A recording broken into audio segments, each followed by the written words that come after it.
How about you, Jenny? What was coming up for you this week? Oh, I love this topic, Jennifer. And I have such a concrete example because right now, all of your screens are frozen for me. Your voices have been going on and off, and it makes me feel like there's so much in this very situation that is out of my control. And it's keeping me from being present with myself.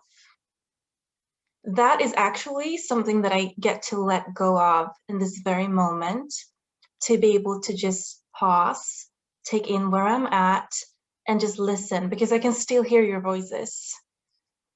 And I think that's what it's been about for me, that letting go is recognizing that there's something right now that is out of my control. And as you were sharing, Shelle, it might be something in the past. The past is out of my control right now. The future cannot be controlled. It's something that we create in the very moment. And as you're saying, it's a daily practice. It's not something sometimes we say that to one another, oh, just let it go. Like, it's not that simple. It's something that we get to practice like we practice a muscle, to recognize I cannot influence this right now. I am pulling my awareness back to me, to my choices, to what I can do in this very moment, to be present with myself.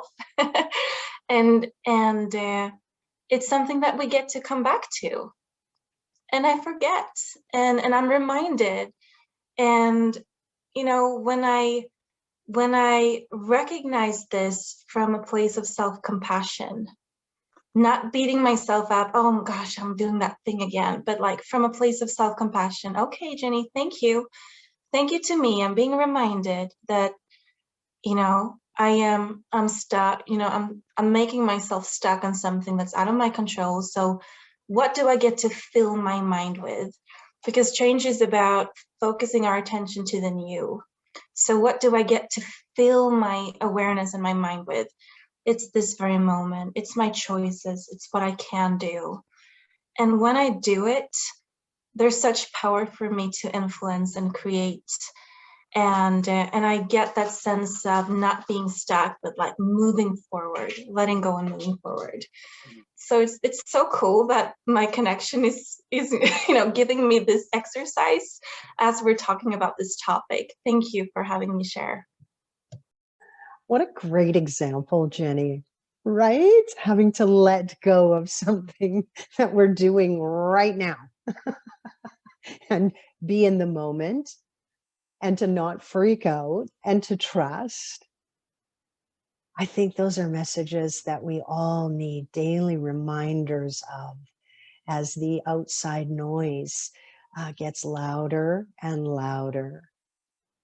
I know that also, Jenny, when you talked about how to really apply that self-compassion to ourselves, it just reminded me how I was listening to a podcast this week, and the speaker had talked about when we're using our self-talk to actually add our name to that self-talk as well, so that we remind ourselves, yes, Jennifer, you've been here before, Jennifer, and you can get through this again, Jennifer.